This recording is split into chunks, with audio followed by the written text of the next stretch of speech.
Bonjour, good morning. We'll get started with our meeting this morning. Call the meeting to order. Roll call, Wicko, please. Here. Here. As always, we'll start with invocation from Mr. Gene Goodsky.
McWitch Jean, thank you very much.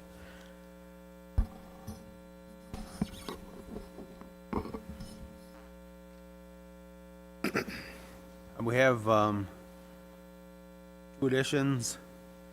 One, a reservation waters resolution we'll add underneath Terra for the sulfate standards, that we do not want the state district jurisdiction over waters within the reservation.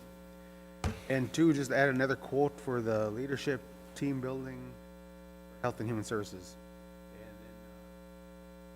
Request came in from Rick Anderson to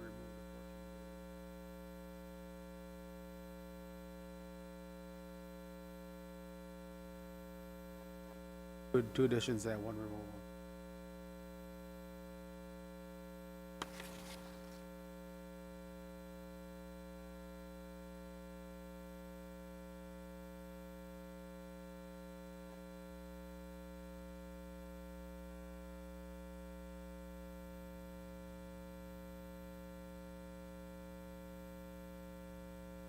We have no other corrections or additions to the agenda. I'll call for a motion to approve.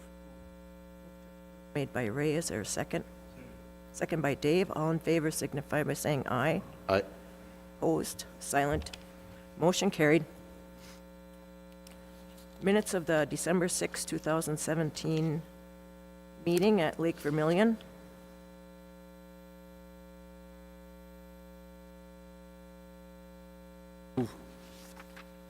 By Ray to approve. Is there a second? Seconded by Dave. All in favor signify by saying aye. Aye. Opposed? Silent? Motion carried.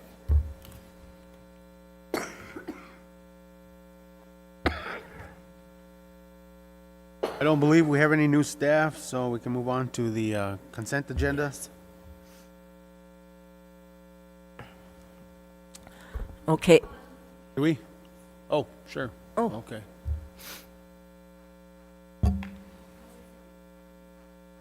Oh. Pete.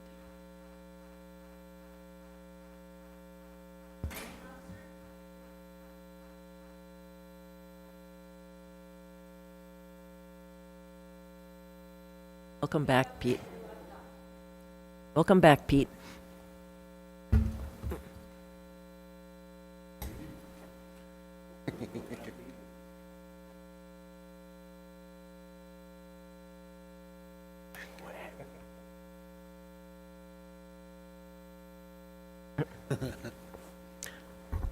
Okay, next we have the consent agenda. Approved the sole source request for 5 $1,000 gift cards from Northern Eagle Federal Credit Union to purchase employee holiday party prizes and supplies. The council poll vote was 3-0-0. Call for a motion to approve the consent agenda.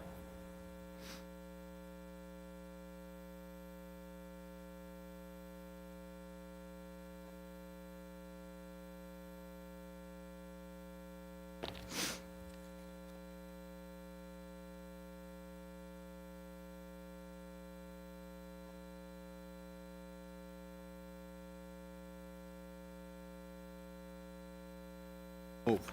Moved by Brandon. Is there a second? Second. Seconded by Trav. All in favor signify by saying aye. Opposed? Silent? Motion carried.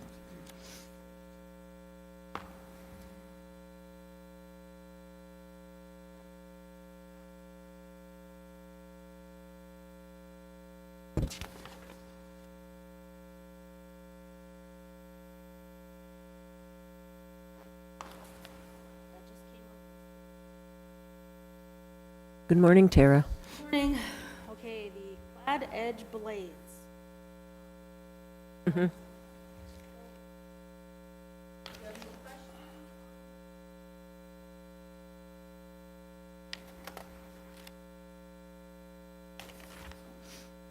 Will these blades also be beneficial for the lake here too? They can be used here? Oh, we would only use them on contract. Okay, okay, They have a, we're running into a hybrid cattail, okay. and they're got a thicker root system, Oh, okay. If we ever did, Yeah, and then we'd have to Yeah. have them cleaned. Yes, okay, good. Still invasive? clean. It's Yeah. a hybrid between invasive and,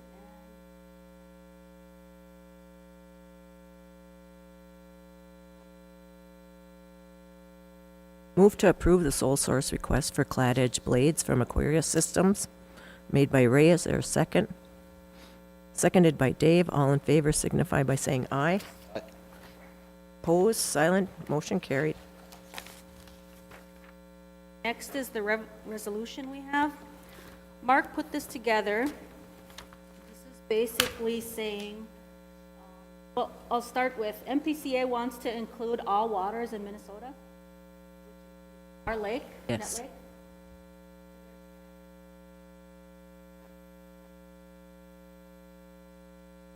Correct. They don't have that formula for each lake.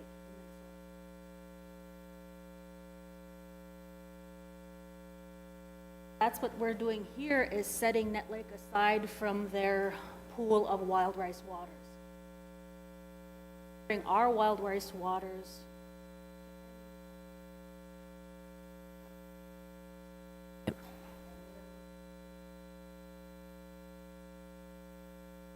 And we'll determine our own level? Just for the information of those listening and those in attendance today, we've had two representatives from our area, Representative Rob Eklund and Representative Jason Metza, and they met with each of the bands regarding the wild rice sulfate issue, because I think what they, at that meeting, they had their eyes opened somewhat, because what's being reported by the MPCA to the legislators isn't what the tribes are telling them. And so this was a very good meeting, I think. It happened at Black Bear. I think it's the first time we've seen two representatives actually sit down with tribal leaders on the wild rice sulfate issue. And so I think it will hopefully start some better dialogue and better instances for tribes to get their voices heard, because the MPCA just isn't, there's a tribal consultation process, but what happens is that information isn't brought to the legislature or the departments heads as the tribes wish them to be. So that was a very informational meeting. Most of the DNR, I believe all the DNRs did participate also, and this resolution is really important for us. With our lake, we can manage our own selves, and that's what most of the tribes said. We've got data way back when with our elders and whoever, our own historians, that we can manage ourselves. So I think this is a good resolution. Once it's approved today, and Tara will work with Mark to get it officially filed with the MPCA.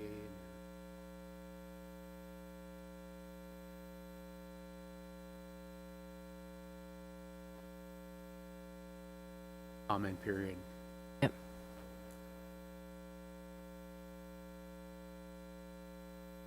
Any other questions or comments on the resolution? If not, I'll call for a motion to approve.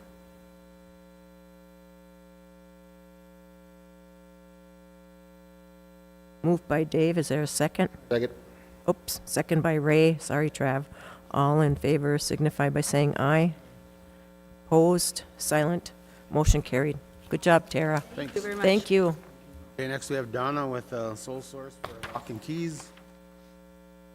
AFA with Health Service.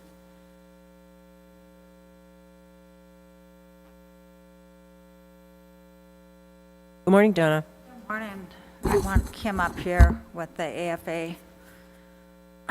Okay, so the first item is the Northern Door and Hardware, sole source. So what this project would do is rekey the entire old Human Health Building. So it's the ICWA, currently housed with ICWA, community nursing, CD, and behavioral health. Ultimate goal is to move the behavioral health records from the clinic over to that building. And so we're trying to heighten security, but in doing so, we currently don't know who has keys out there, where keys are. So we're looking at doing having a master key and signing out these keys and tracking these keys better. Okay. If no questions, I'll call for a motion to approve the sole source request for Northern Door and Hardware for keys.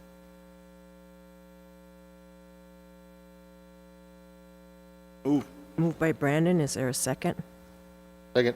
Seconded by Trav. All in favor signify by saying aye. Opposed? Silent? Motion carried. Next on the agenda is, I guess we'll kind of give an update on the annual funding agreement with IHS. Currently, we do not have a signed, annual funding agreement.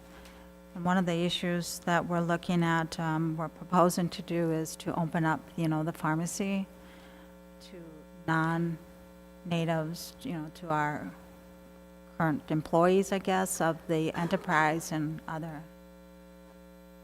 So in your packet, you should have a comment from Mark Anderson, I believe.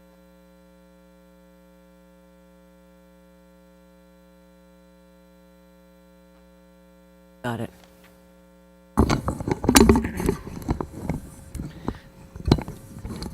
If you remember, we've been trying to do this for over a year, and IHS visited us like last October, not this, in 2016. They came on site and we met upstairs, and they said they were going to process the annual funding agreement. To date, we still do not have it signed. And one of the things we did was we changed our health plan for the co-pays on health insurance because what we were doing was opening the pharmacy to close and personal ties to the reservation, so that we were, like, our own employees that are on our self-funded plans would be getting their pharmacies from us versus all that money going off the reservation, and then health would have additional third-party revenue to provide more services. And so then Donna and I were at IHS at the end of October of 2017, and they promised us they would have it at the beginning of December. Also in between, the Tribal Council has drafted the annual funding agreement, signed it, and sent it to IHS, and it's probably been there for like 8 months.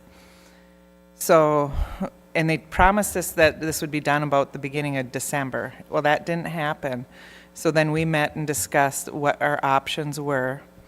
Is we could go back and change our health insurance funds. We could leave it as is and have employees pay more to outside pharmacies until they sign it. And then the third thing we did is we contacted Mark and asked him what we could do if we opened it up. And that's what you have in your response is the response from Mark. And because, to paraphrase it, is because we would not be taking services away from natives, that we could do it.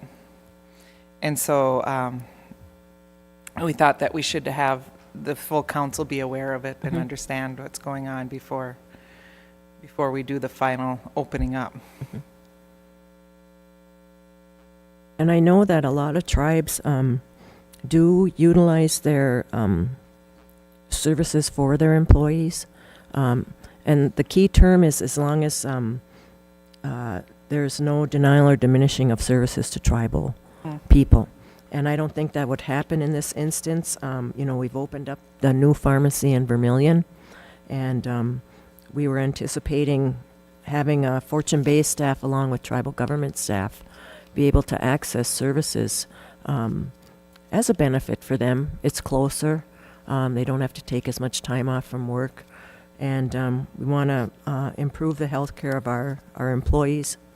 So I know I did contact the IHS headquarters and did talk with the self-governance office, and they still have not responded to me. And I will be relaying that to them in my call today. I've been on the road traveling for the past week and a half. But there's been a Hope, is it Hope Johnson? Was our negotiator in Bemidji, is now transferred to headquarters. And Corey, I believe Red Lake just got theirs signed not too long ago also. So I don't see a problem with this. Mark has reviewed it. I don't know what the other council members think, though. I think it'd be a nice service for our employees. One question. You have the staff to handle the increased workload, or are we going to have to hire additional pharmacy staff? No, well, because we used to only have the one pharmacy here in Nett Lake, and part of the opening the pharmacy in Vermilion was for service for, natives using the clinic there. But there's excess capacity at both of them to do it. But there's a lot. There's we're also paying the profit to outside companies for all the people, all our employees, which is, so that's what it is. So if we did have to hire additional pharmacy staff, there's probably enough revenue generated to handle that. And I believe that's the next, playing into this is the next item under Sue, one of the two, is that correct? Yeah.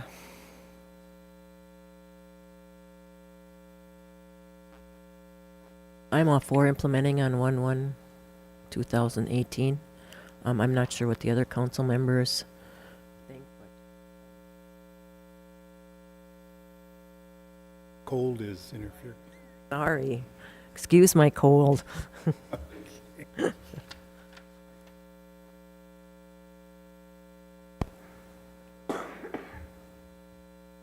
Any other discussion? Are you guys okay with them?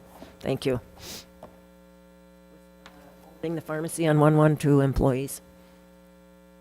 Okay.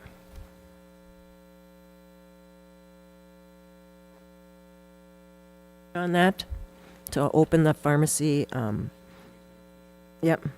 Motion to approve opening our pharmacy to employees on 1/1 and tribal and Fortune Bay employees on 1/1/2018. Moved by Ray. Is there a second? Seconded by Dave. All in favor signify by saying aye. Aye. Opposed? Silent? Motion carried. All right, next on the agenda is approval for a leadership development retreat for the managers and supervisors within the Health and Human Services Division. I got two proposals in the packet. One came in, I apologize, late last night, like at 12:30.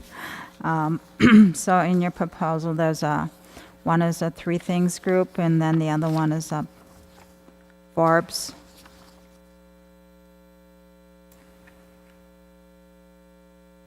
So I've contacted 4 individuals, and I've got 2 proposals.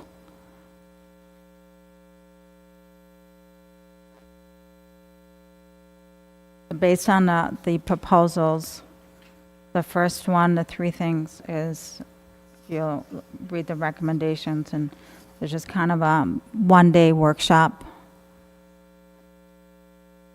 and then a 1.5-day team retreat, and we do this at Fortune Bay, whoever we select here. And then some coaching. The second proposal is a little bit more in depth. We would do insight discovery. So each manager, supervisor, and there's 12 of us, would take an assessment, almost like Myers-Briggs assessment, and then they would do some coaching with this individual, kind of learn more about how they understand things, work things, as a team. And then we would get together a one-day workshop. I would propose, she's got 2, the second proposal has 2 options. There's a half-a-day workshop, and then the second option is a full-day workshop. I would propose the second day, or the second option. So my recommendation based on, would be this Paula Forbes, and I would recommend option 2, a full-day workshop. This would Donna, how many staff would be attending this? be all 12 of us.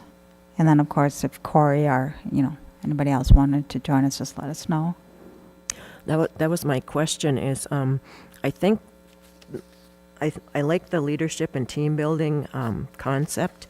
I know that we had talked in the past about broadening our training efforts to try to incorporate all the programs or all individuals that might be able to, or all departments that might want to work on these issues, because I think they're good issues to work on within the organization itself.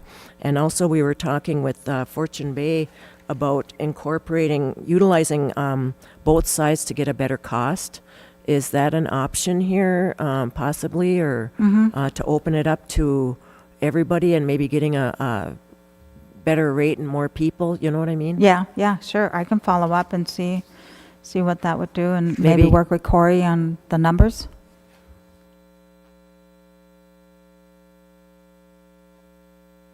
Cost is gonna be if it, I guess kind of like more bang for the buck, and we have a lot of new employees and a lot of people that training is really important for our staff, and I think that's one area that has been somewhat lacking in the past few years is getting our staff the adequate training they need.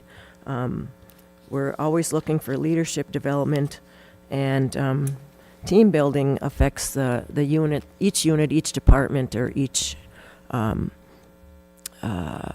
like at Fortune Bay, it's so important to making sure that those units function properly. So I guess I'd like to see it on a larger scale where we can incorporate it for all too. I mean, just to see if we can get better bang for our buck, I guess, basically. Can we table this and look at it further that way, if that's okay with you guys? And it's basically for team building? Yeah, it's, as an organization, as our leaders, I'm new in the position, and I'm learning, who my team is, like working with, the clinic manager, the billing supervisor. I have 12 direct reports, but 11 managers. So the ambulance director, ICWA, so all those managers, we would pull together as a group. That's what, and take the, I don't want to say it's test, but take the assessment, like an assessment tool, identify. You'd learn more about who you are as an individual, how you manage, how you work with one another, and then come together as a team. And what is our ultimate goal as a department, and how do we work towards those goals based on each one of our assessments and like our strengths and weaknesses. I guess this is just my take on it is, a lot of this can be avoided, probably fixed, if we just, if we met as a tribal council, with the team leaders that you have in your department, maybe your department, and kind of explain to them that, how the tribal council works, what that they're, it is a 5-man thing. And, well, I guess in a nutshell,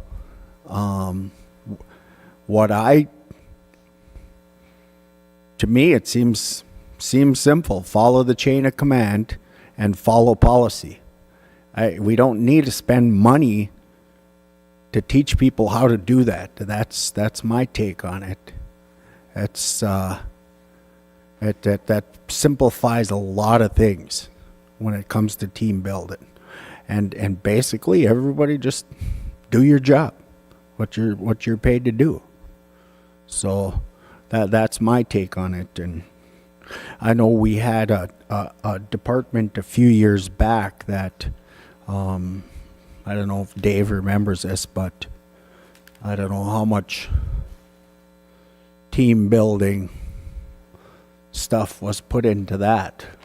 Do you remember that, Dave? It was a few different trainings that they were doing. And I don't know, but that was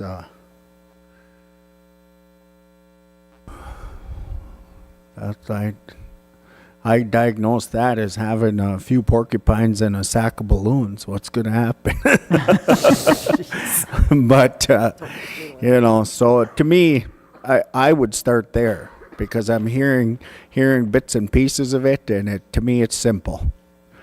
Follow the chain of command policy, and just do your job. That would be and that would have to come from the whole council to let them understand that that's the directive. And so that would be my take on it. Thank you. Thank you. Anybody else?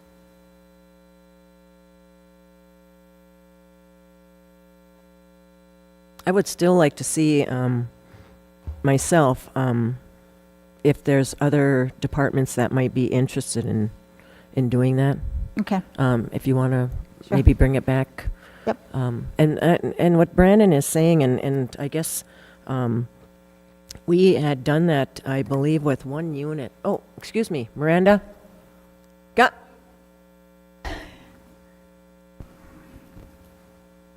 Sorry, we need you at the microphone.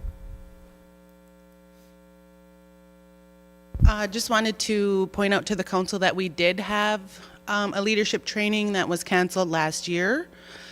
And we also brought Denise Alley in a few months ago and invited all staff. I believe we offered it to Fortune Bay. I'm trying to verify that with my emails.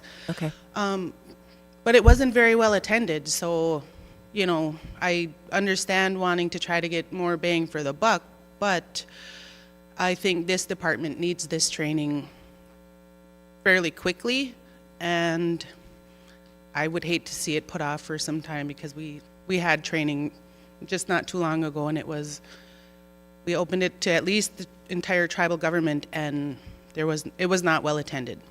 So I would hope the council would go forward sooner with this department. Okay, thank you. Donna, has this been discussed with your management staff? Yeah, I brought it up. Yes.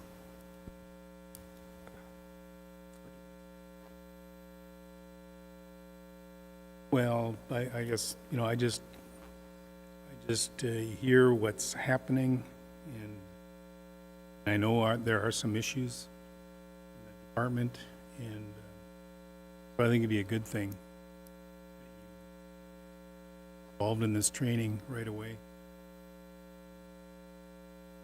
I guess I'm not so sure I agree with the setting everything up. To me, that appears a little bit like micromanaging. And I think as the supervisors see that the need arises, that you plan something like it. If you've got the money for training, and other departments should take heed and take notice.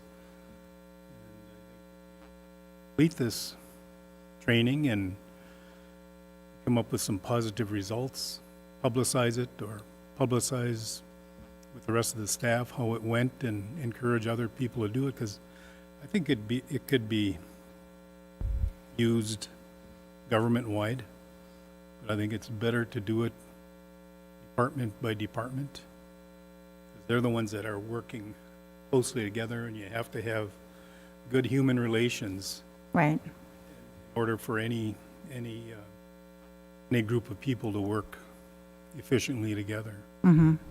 I would encourage it, and I think it'd be a good thing to go forward, and training going, and we'll watch it carefully and make sure that it's productive So, you know, I agree with that too, as far as, you know, stepping back, you know, from the tribal council and not micromanaging it, as he said. You know, and if he feels that way and I feel that way, and if one of them other, you know, they feel that way, then that's the way it is. And you know, these staff and everybody else needs to understand that means follow the chain of command and don't get the council involved in it. Now that's the staff side of it. But on the other side of it, when you're talking about the public and how they run, how they see our health division running, you know, no matter what we say or do here, and hands on, hands off, if it's not running well, or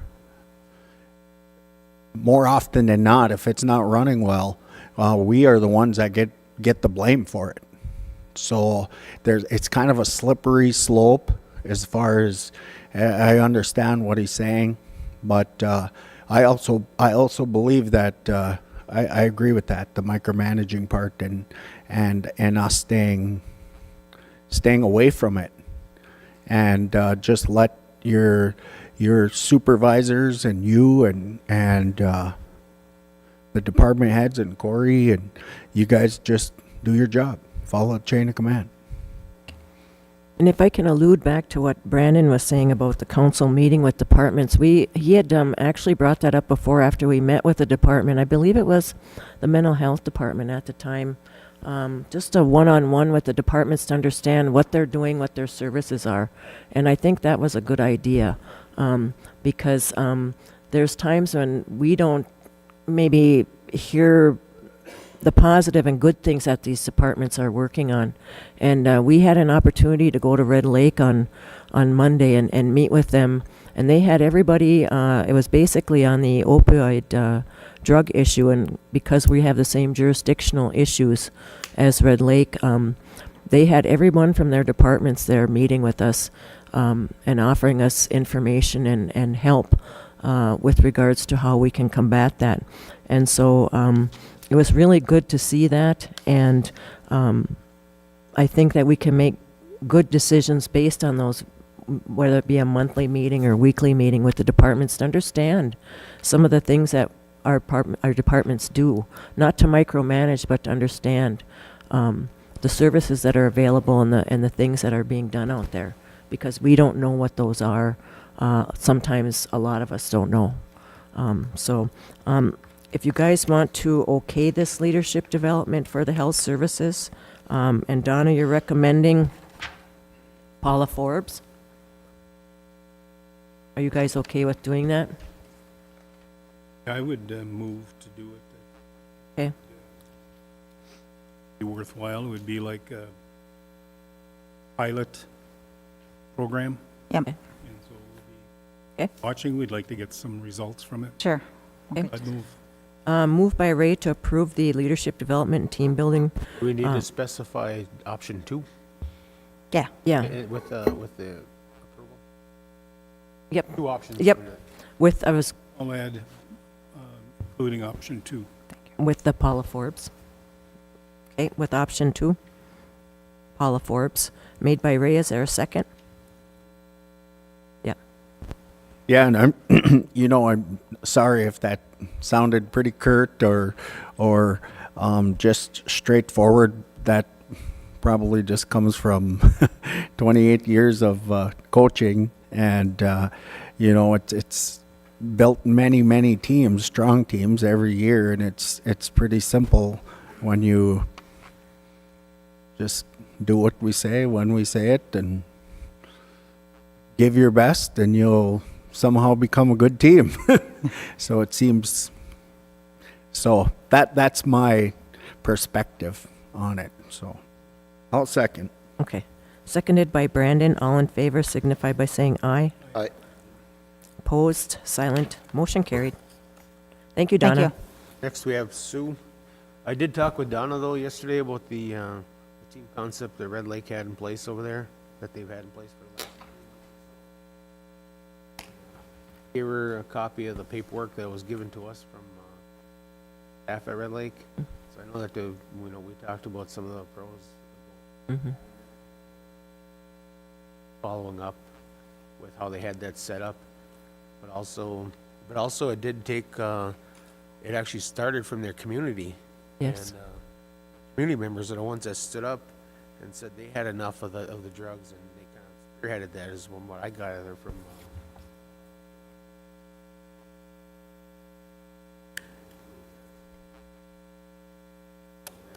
Buy-in. So we talked a lot. We talked about.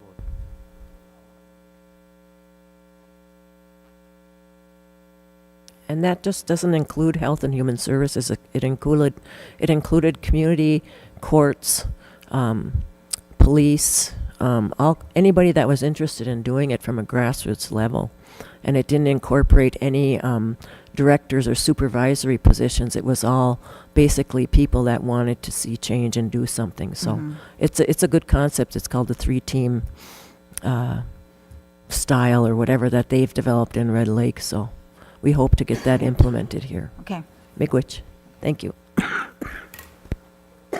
Next, we have Sue with the on-call pharmacist agency, pharmacy direct cost reduction proposal. And Good morning, ladies. I brought back up in case you asked me something technical. Can we just switch this around? I know I'd just like to, Sure. Dartmouth has asked to bring in medical interns again in the spring. So we just need your approval on that to say that they can come. Generally, it's like five individuals that are first or second year medical students, and they will shadow our providers, which we already have the procedure in place for that. And then they generally will go over and meet with elders. They'll do home visits. They go to the school and they visit with the kids. So we just need your approval. That will be in the spring. I don't have an exact date. I just got an email from the young man last week to ask if they could come. And Sean O'Leary, heads it up from there. Yeah, I see that. It says that Sean O'Leary, who's been coordinating an Indian Health Service trip this year, so the IHS has been working with Dartmouth to get students into the tribal setting.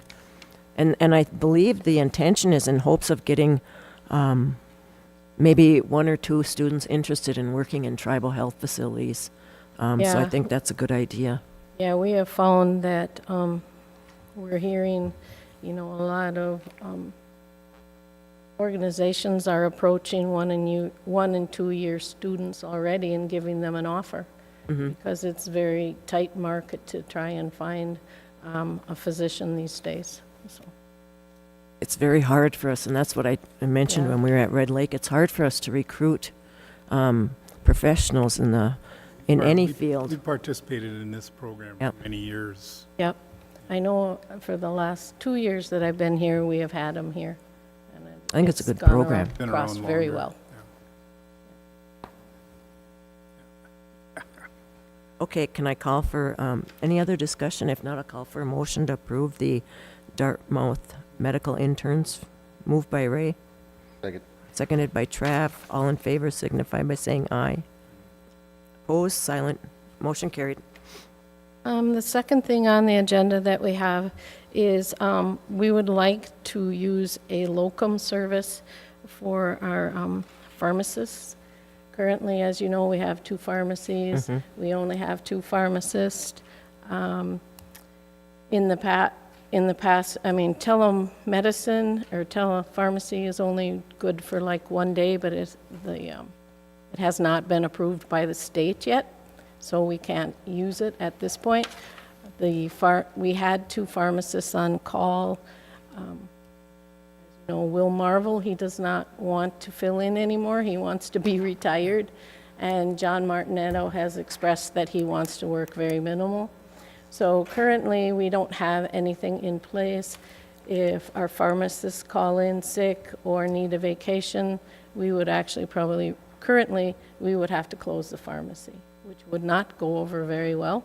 No. And what we would also, if you can approve for this contract with this agency temp, we would also go ahead, which we've posted before, but we will try and post again for an on-call pharmacist that would, that would be a Bois Forte employee. And it does not hurt to have two sources at this point, because we've run across where we've called one of our people to come in, and they say, no, I can't make it, and then we're stuck.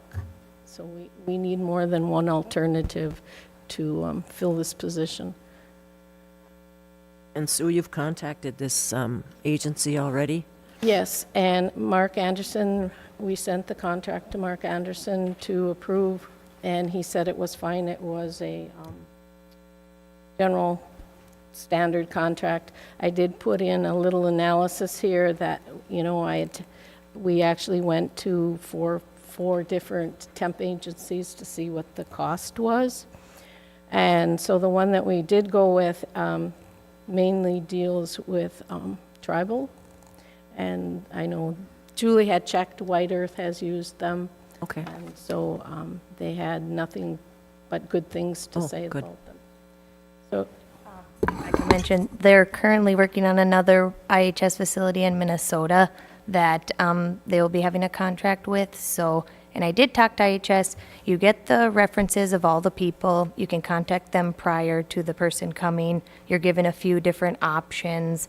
And White Earth actually contracted a pharmacist out of this company to work for them as a casual pharmacist. So that's Okay. also another option through these people. Good. And I know Miranda had mentioned drug testing. We can do that internal. I mean, it's just the cost of the test at the clinic, so.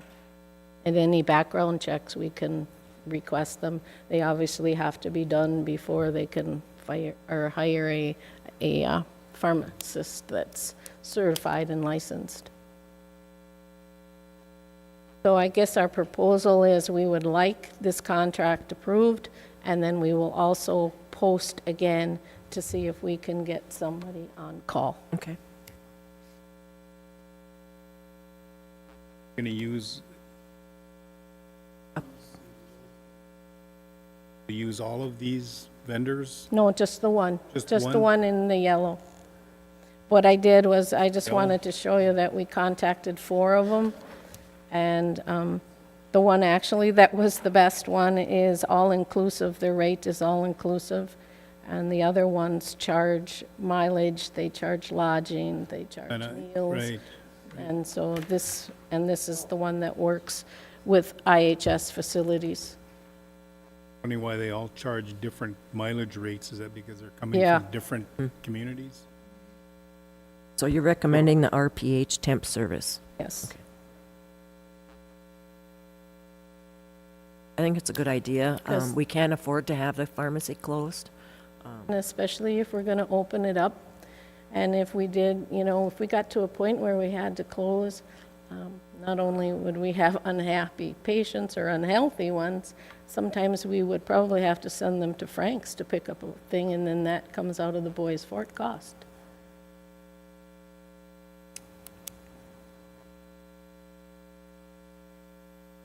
A motion to approve RPH pharmacy temp service for pharmacist services for the Bois Forte Pharmacy. Moved by Travis, is there a second? Second by Ray, all in favor signify by saying aye.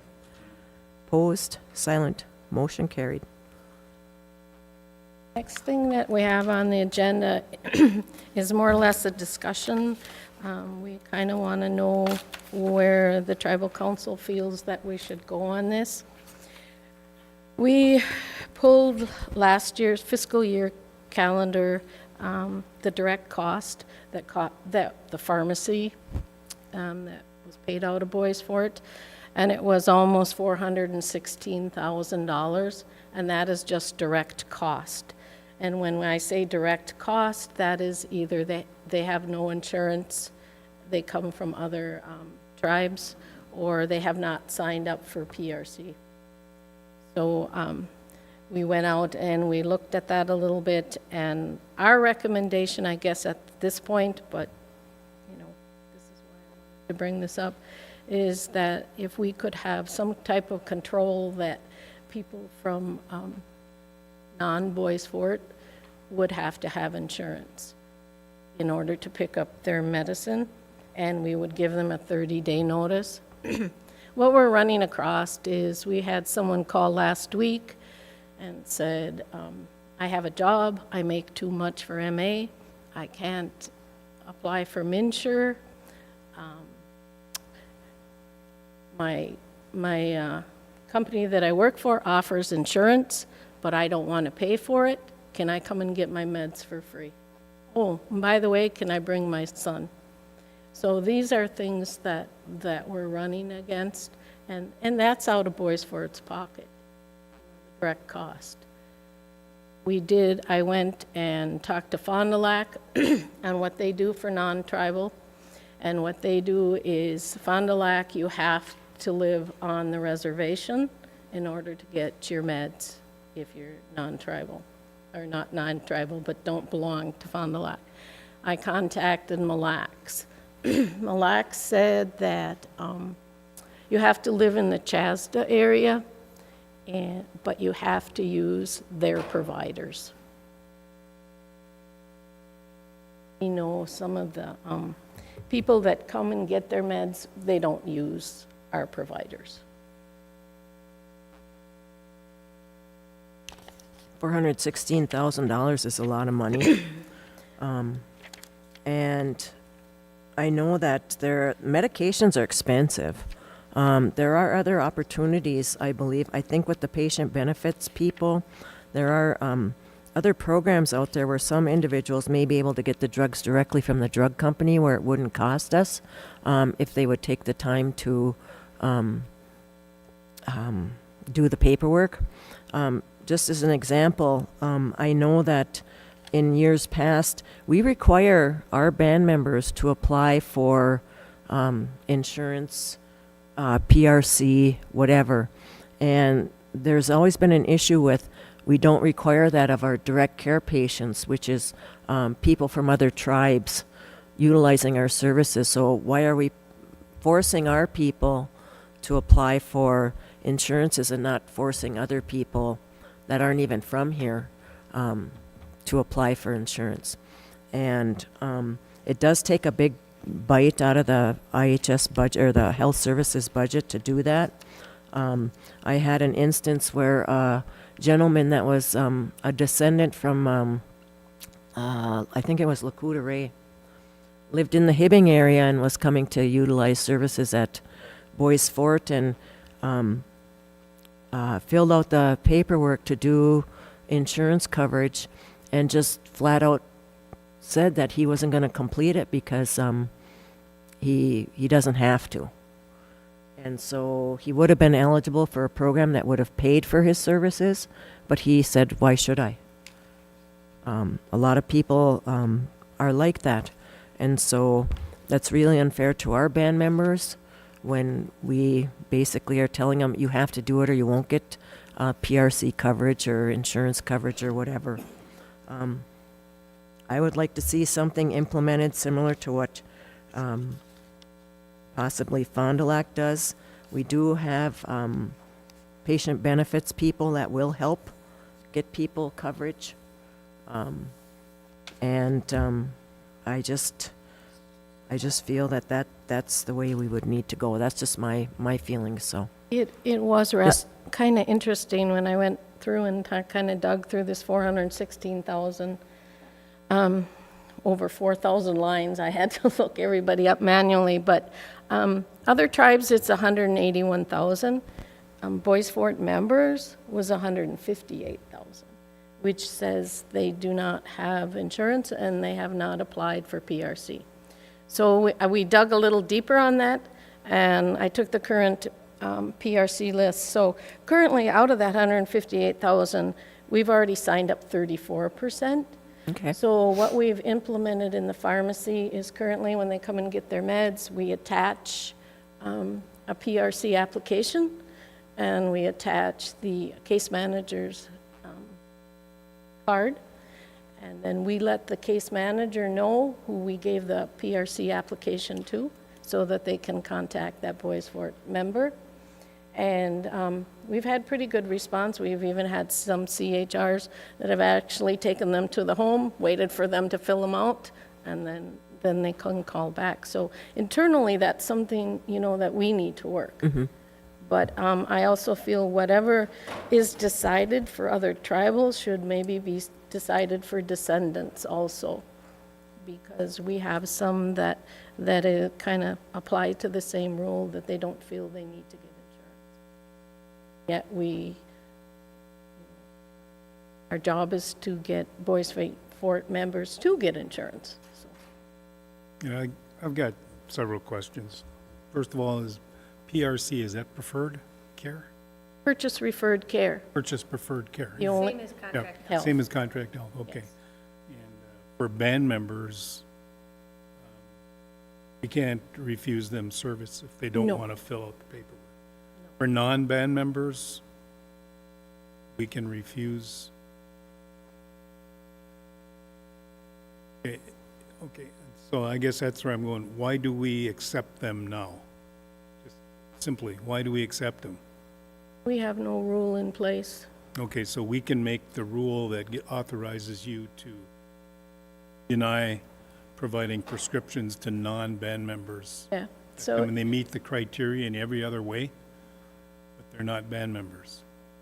so that's kind of why I brought this, so a discussion should be made. I didn't go any farther with this because I wanted to know what the tribal council's thought was on it, and if, whatever is decided, then we'll have to write a policy and procedure on it, and then you will have to approve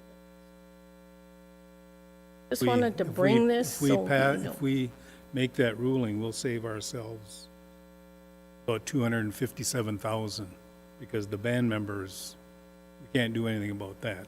Correct. Unless they, We can, So the the- descendants, so the two figures, 181 and 76,000. That's what correct. we would save.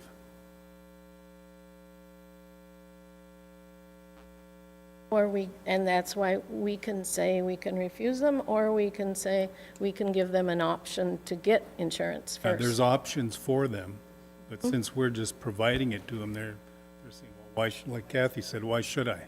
Right, a lot of I them, we would, tell I would them, think, I yeah. think it would make sense for us to make that ruling, and then you would give you the impetus to say, well, we can't help you unless you do this.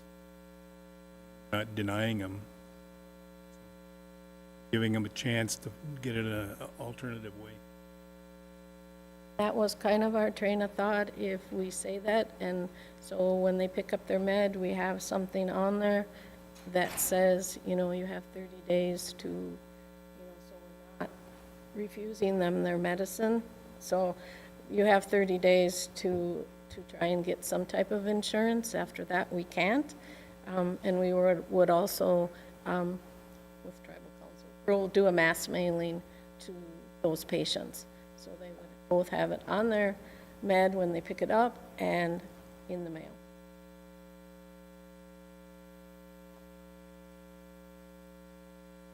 I would like to personally see a policy developed,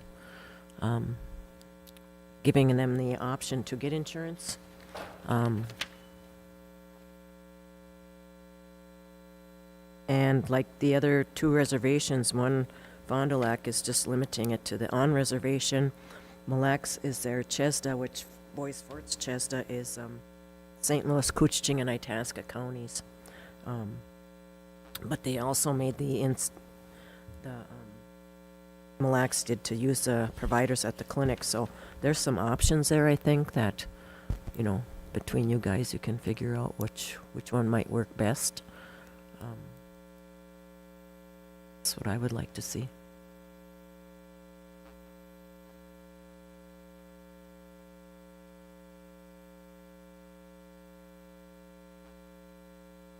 Direction you want Yeah, us I'd to I'd go, and say, then yeah, we okay, can we'll write up. some We'll move proposals. for you to go ahead, and then you'll come back with the written, Okay. legal written statement.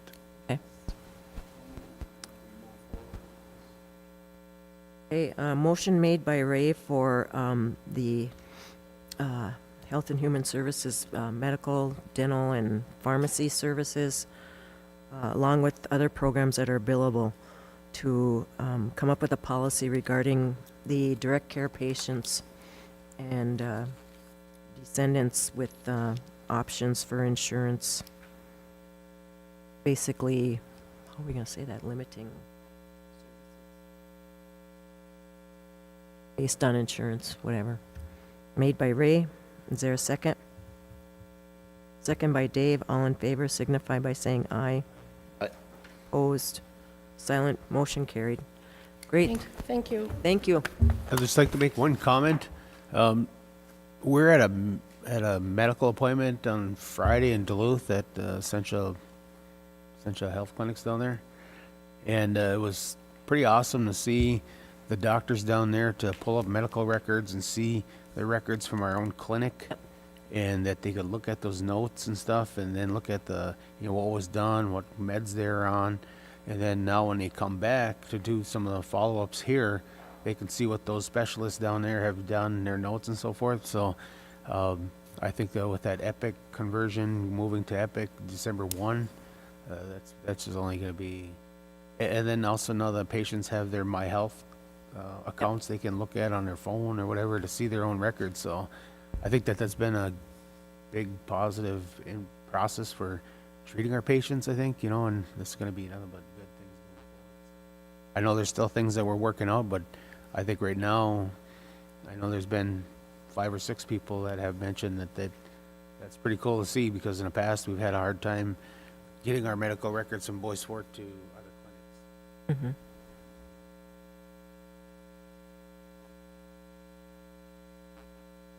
Forward. I know at the State of the Band, we're going to have a booth to laptops there, so staff can help people sign up for My Health. Good. So Good they'll be idea. able to go online and you can see Good. Good idea. Thank you, ladies. all. Okay, next we have Billy. Contract for learning readiness, ECFE for District 707.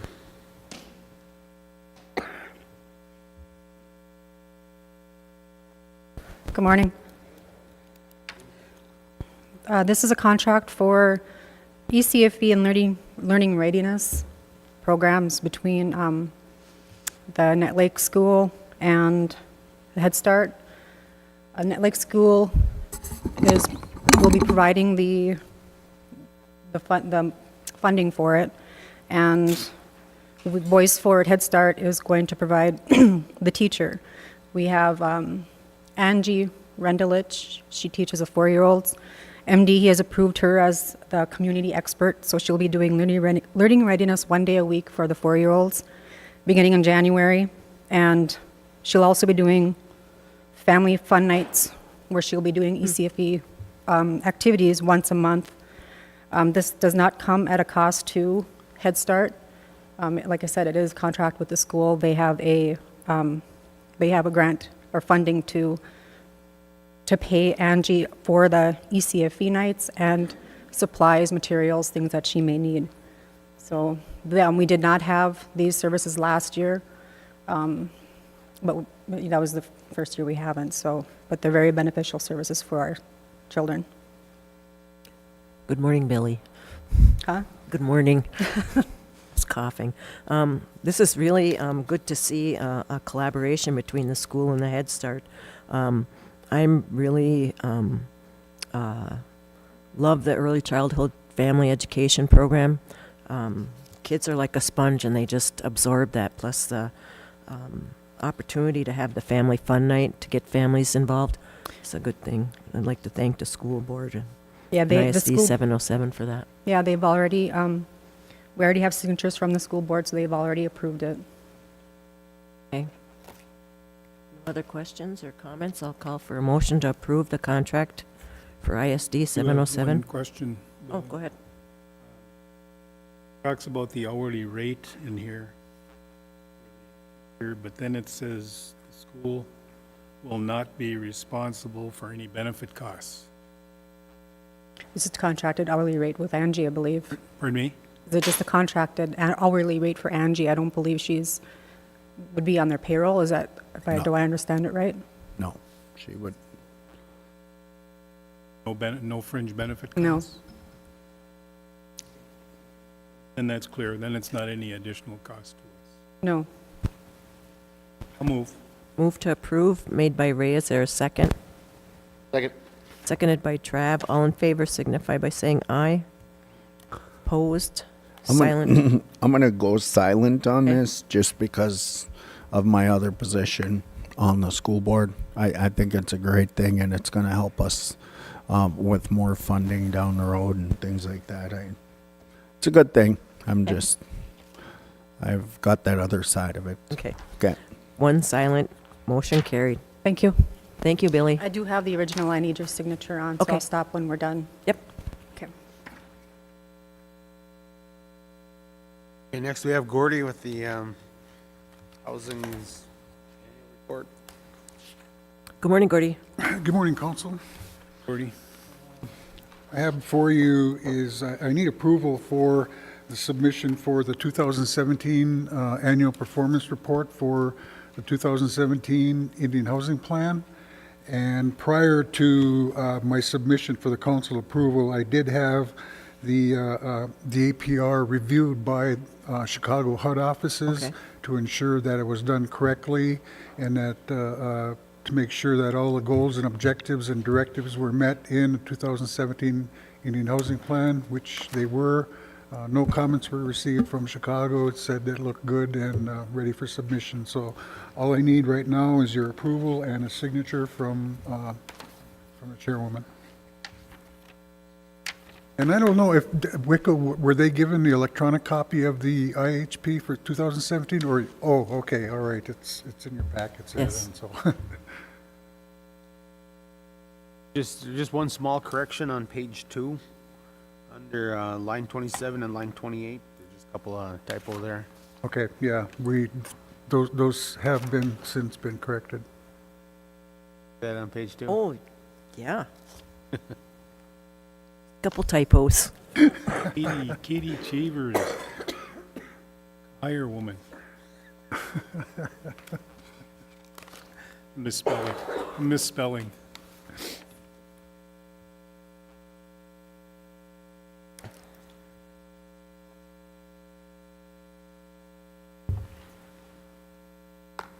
Very lengthy. A very lengthy report, and it's a very challenging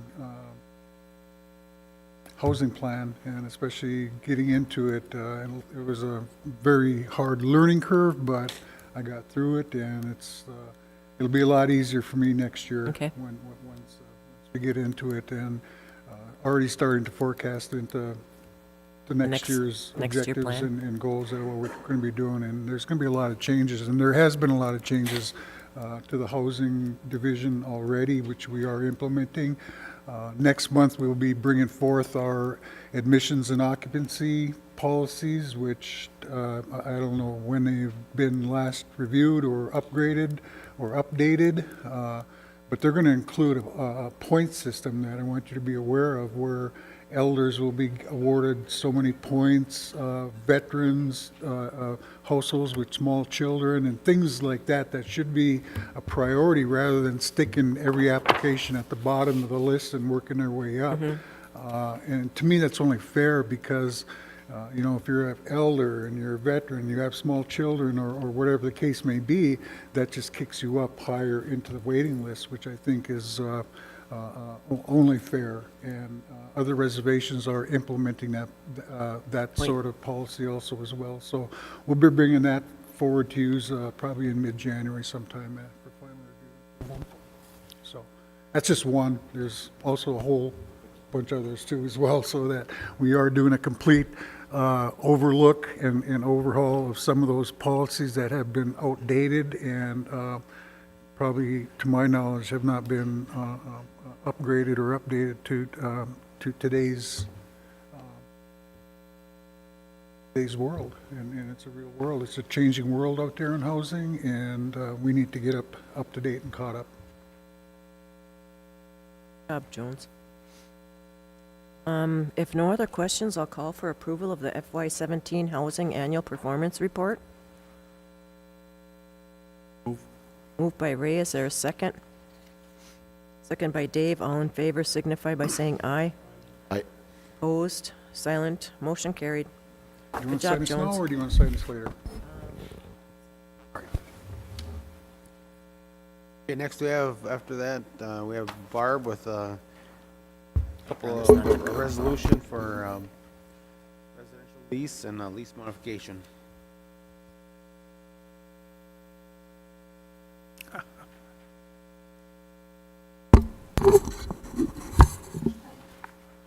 Favors and her title too. Shahir woman. Good morning. Good morning, Barb. First resolution I have is for Marty Connor. It's a new residential lease.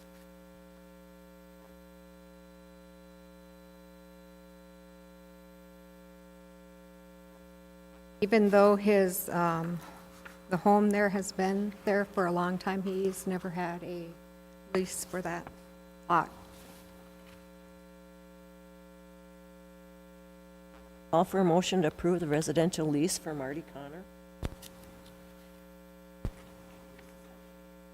Correct.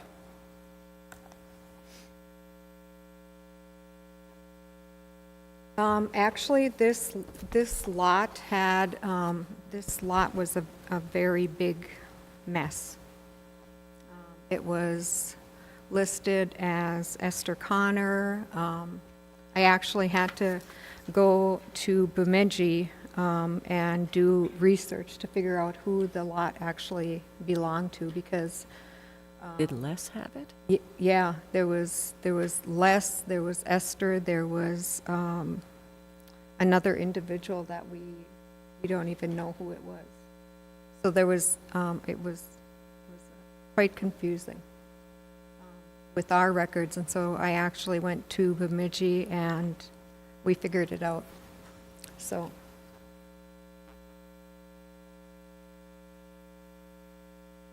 I'll move. Moved by Travis. Is there a second? Second by Dave. All in favor signify by saying aye. Opposed, silent, motion carried. The next resolution I have is for a lease modification for Crystal Strong. She is requesting to remove her mother, Isabel, due to Isabel's death. She would also like to add her son, her two sons actually, Dylan and Jake. Motion to approve made by Ray. Is there a second? Second by Dave. All in favor signify by saying aye. Opposed, silent, motion carried. Thank you. Thank you, Barb. Okay, next we have George with the sole source for membership dues for Ampers. Good morning, George. Basically, it's a sole source request for, which is the Association of Minnesota Public Educational Radio Stations, a group of 17 stations that we belong to, and pretty much gets us our foot in the door for state funding. Okay. So the amount is $6,500, and of course that's over the threshold of $5,000, but the only group. Okay. And you've got money in your budget to cover this, George? Okay. For a motion to approve the sole source request for membership dues for the Association of Minnesota Public Educational Radio Stations, formerly or known as Ampers. That rate, is that what all 17 members Yep. pay? Same thing? Yep. And that rate is $6,500. Have the resource to pay that? Yep. Move. Motion made by Ray to approve if there's a second. Second. Second by Trabb. All in favor signify by saying aye. Opposed? Silent. Motion carried. Thank you. Good job, George. Next, we have Carlene Joseph with a request for Christmas gifts, Youth of Bois Forte. Good morning, Carlene.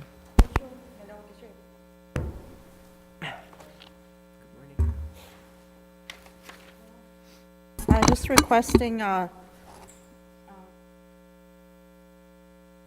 request for Bois Forte youth, the ineligibles to be eligible for Bois Forte toy gift program. Is that like the Toys for Tots you're Yeah, kinda like? it must be, yeah, I think so. I'm not sure what it's called, but they sent out yeah, I'm requesting for the ineligibles to become eligible for the Bois Forte youth. The ones that were ineligible for the toy program gift. Do you have any idea what that number is, Carlene? So far, just off the top of my head, probably, I don't know who all applied, but I know there's 5 that I know of. I don't know who takes the applications for the toy program. Goes to Nikki Irving, and Okay. and basically what it was is that not eligible for the Toys for Tots program. We ended up buying all of our kids, and they had back in, I think Kim said 2007. Yes. We ended up going to purchasing our own for the band members. Now the ones that are eligible are the band there that apply that are either enrolled somewhere else or not enrolled or not eligible. That was due to expenses. Family at Vermilion, that's category of kids.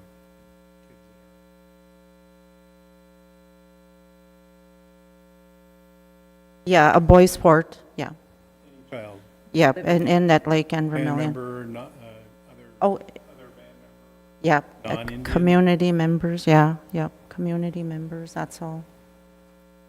Just for historical purposes, yeah, just for historical purposes, before December of 2007, the tribe used to be eligible or be able to obtain the Toys for Tots program through the, was it the U.S. Marine Corps, and would get the Toys for Tot program from the Minneapolis area, and then they changed their guidelines and only stuck to the metro area, so then we weren't eligible for that program anymore, and that's when the tribal council decided to, at that time, start funding their own Toys for Tots program, and at that time, I believe they went with Bois Forte band member children at that time. And has that ever been changed at all throughout the year since 2007? Has it been band members the whole time, Kim? Okay, yes, it has, okay. And I'm not sure what the impact would be. Do we know how much is spent per child?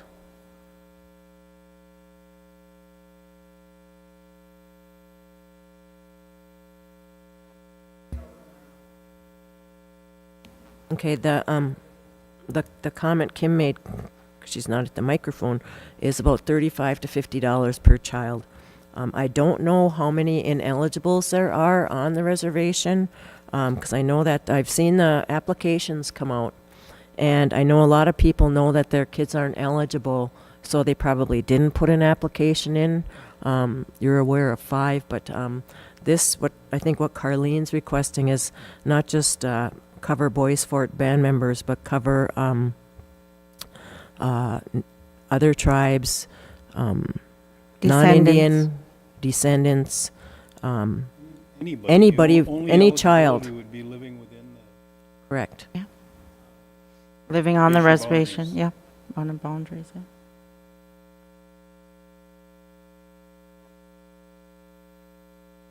contact person in case, category. Contact. Well, I don't know, we can get the word out, Nikki. Kim, have those been ordered? Yeah. Oh, they're wrapping already. Yeah. Shopping. Yeah, I didn't get no, I have we have our daughter, on the list and Bois and, we haven't been notified when to pick up either, so. We could help get the word out though, if there was an effort to get the gifts, but I don't know. It's up to you guys. They can call to give Got 2 days.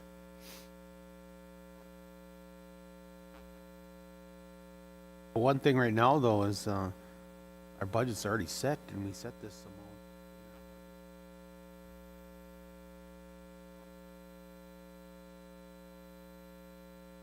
Think about.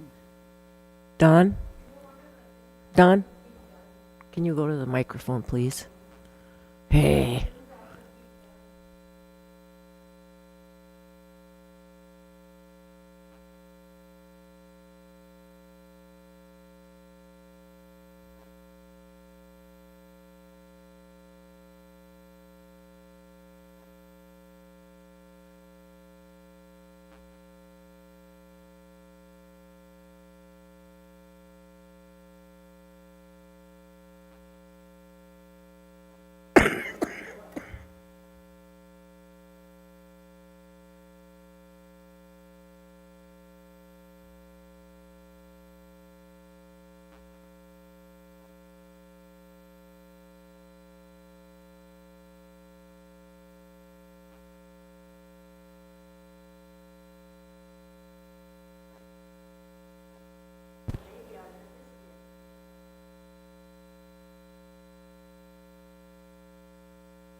Thank you.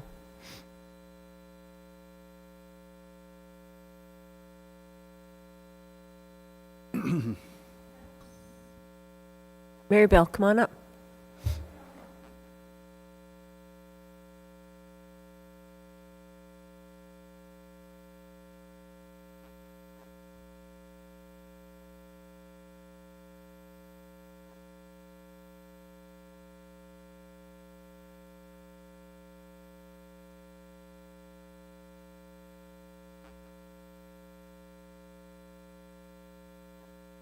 Okay, Miigwech, When is the staff party?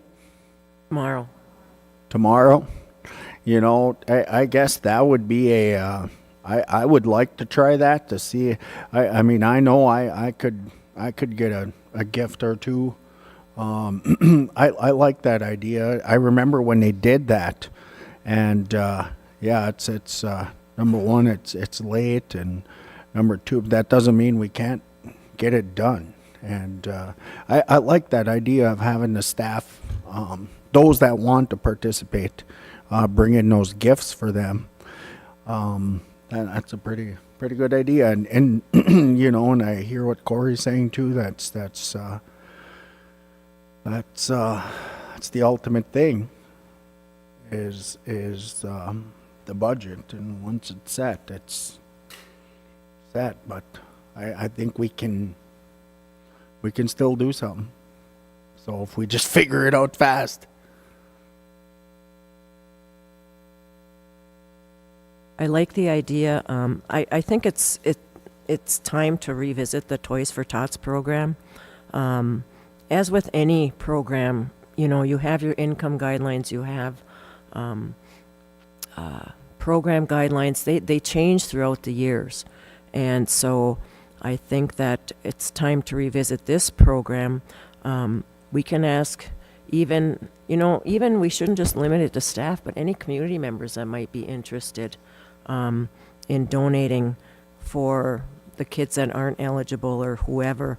I think that's the way we'd have to go this year, just because of how we're on a time constraint here. We've got 2 days. But I would like to see maybe a group get together, possibly right after this, because that's when it's fresh in our minds, is to revamp and come up with some other ideas on how to implement this program. Take donations, have income guidelines, and put it out there. I appreciate Don's comment, and, Christmas is about the religious side of it, but also it's about giving. And so we can put a word out that we're going to be accepting donations for those children that are not eligible under Toys for Tots, if people are willing to donate. And then we will try to get the word out that there possibly could be some toys available. They could call and leave their names. There's a local radio. Where's George? He's gone. But do it in that manner, because we are number one budget. We have our budget already set. And go door to door with your big Santa suit on, Dave. I'm glad he said you and not me. Ho, ho, ho. I was gonna say. Here comes Santa Claus. Oh. I like the donation part. Make a donation. I'd make a I like donation that right too, after and, this. I don't know, maybe we could know when the names, if the names are coming in, or if there ain't a name with it, know at least if it's a female or a male, and then Yeah. the age group or something, or what, so kind of have an idea what to look for. Door to door, would that be the?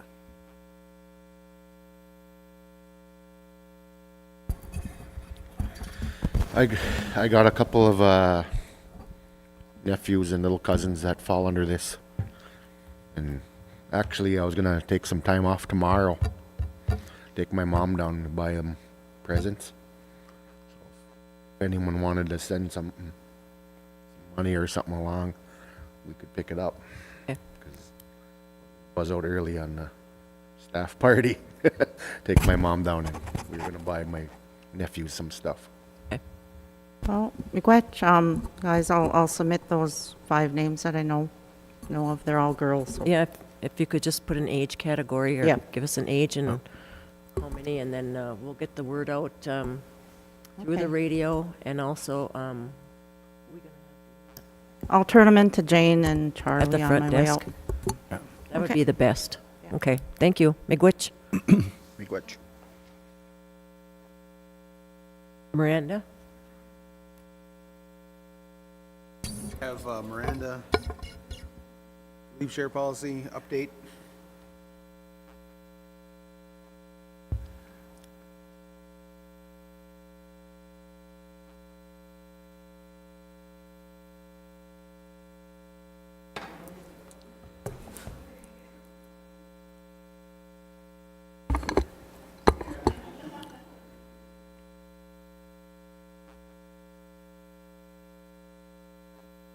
I forgot about that. Hi, Miranda. Good morning. So what I have on the agenda is the revised leave share policy. This was suspended back in August, and we wanted to revise it before possibly bringing it back. Simona and I met with the medical providers at the Bois Forte Clinic, went through some things, got their opinions, because when the leave share policy was originally developed, we worked with Dr. Canuck back then. So some of the changes, some of the major changes are intermittent leave under the FMLA, which is Family Medical Leave Act, would not be eligible for leave share. So those employees who are gone for maybe a few hours to a day or two, on an ongoing basis, would not be eligible for leave share. This would be specifically for extended periods of time in one lump sum. Okay. To be eligible for leave share, you would have to be out of work at least 80 hours. so 2 weeks, and half of your absence would need to be leave without pay. And so then once you met those requirements, you can fill out the application. Corey did check with me this morning, and we did inadvertently remove him from approving the forms, the leave share, and it was mostly put my title in there because of the notification purposes and things like that. That's just the practice that we had. So if you would like Corey to approve the leave share applications, or if that's what he would still like to do, we could put that back in there, but then all of the other notifications that were Would go supposed through to you. come from the executive director and didn't, would change to me, because that's the actual practice. And for those employees who are not full-time employees, their absence would have to be, again, equal to a 2-week time period. So if they work 20 hours a week, theirs would be a 40 hours and then 20 hours of leave without pay, or so half of their biweekly hours to be eligible for leave share.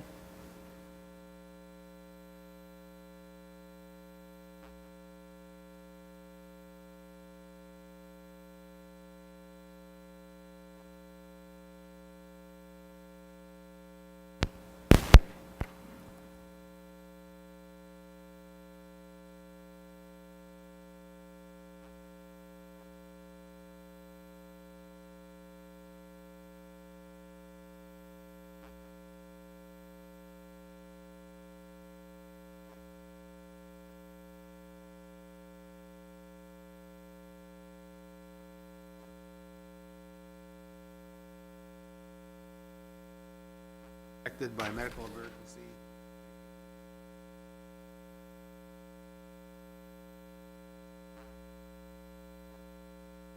Okay, yeah.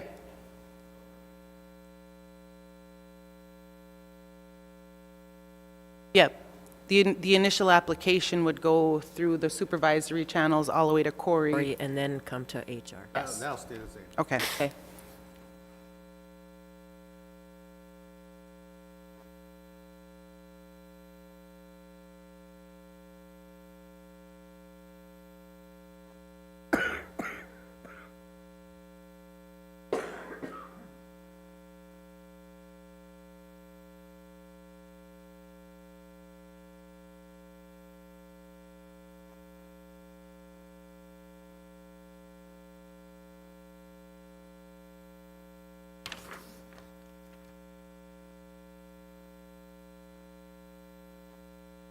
Miranda, that on the leave share policy, and help me out here, because there were people on leave share that were actually still working. Would that eliminate that then? Or how is that? Like for Most likely, follow-up yes. appointments and, okay. Yes, most likely, yes. For example, maternity leave. That's used probably most for the leave share policy, because they're going to be away from work for that lump sum of time. That's who would be eligible for leave share. Okay. Now, if I had a condition that I'm just going to use migraines, because that seems kind of like an easy one, to where I might miss a few hours or maybe a day at a time, on an ongoing basis, that would not be eligible for leave share anymore, because I should be, using my annual leave and sick leave and managing my own personal leave to cover, those absences. This is for extended periods of time, absences from work.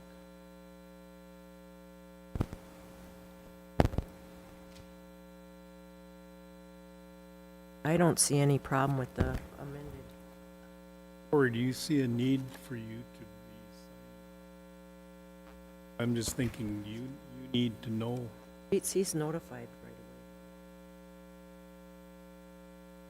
Right there, yeah, okay, you read that, yep.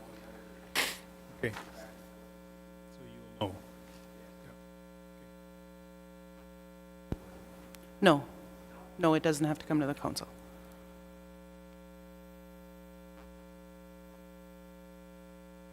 If you want it to, we can, but A section in here that says that you have to use your annual leave and sick leave before this? Yes, that Where is comes,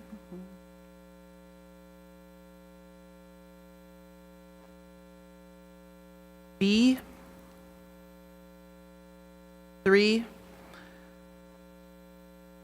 that the employee will suffer 40 hours of leave without pay, or half of their biweekly hours. So they would have to use their existing annual leave and sick leave, and then be on leave without pay for a period of time before they're eligible for leave share. And under our policies, you can't be on leave without pay. In most instances, you can't be on leave without pay until your available leave is used up.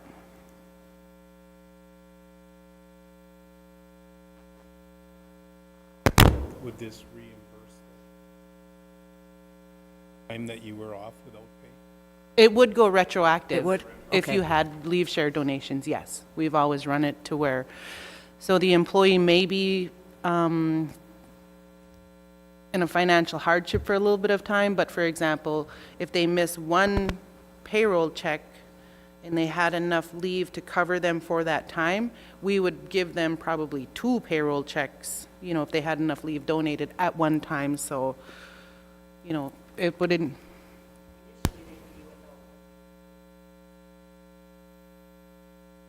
Yeah. And then employees would be, you know, we're always encouraging employees to manage their leave accordingly. And of course, you can't plan for something like that, but, you know, if you try to have a little bit of a leave balance, that's always a good thing.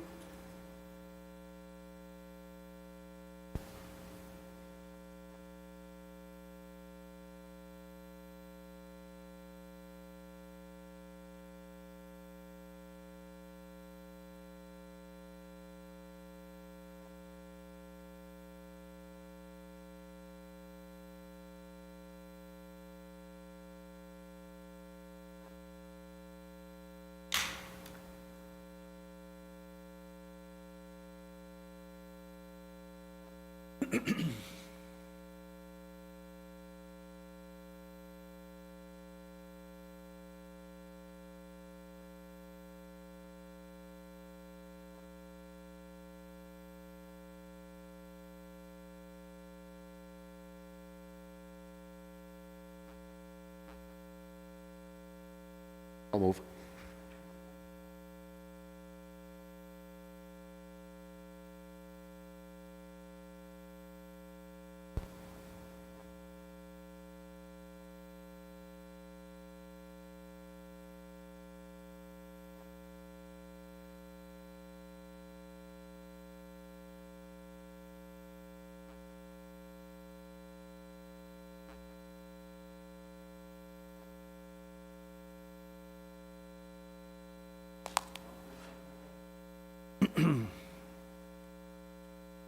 Second.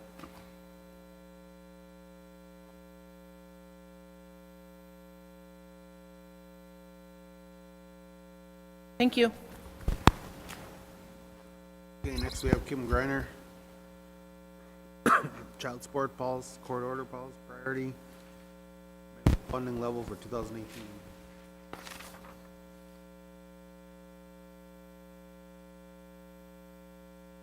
Emailed Corey and Kathy yesterday to have the child support taken off the agenda because there's more issues that came up with that we have to address.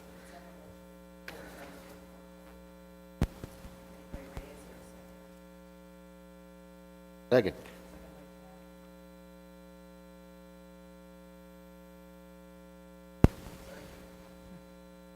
Second item I have is the funding levels for the calendar year 2018 for our medical insurance plan. For the tribal government side, every year we present what we pay per contract.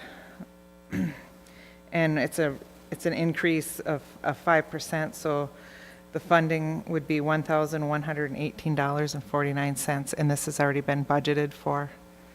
And it puts us within the recommended funding levels for the insurance.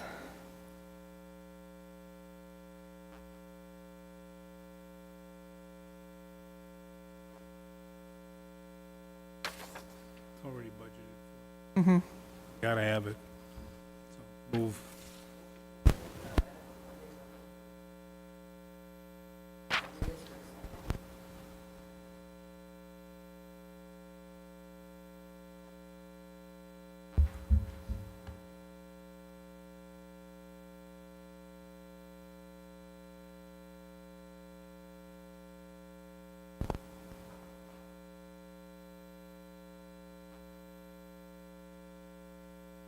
Second.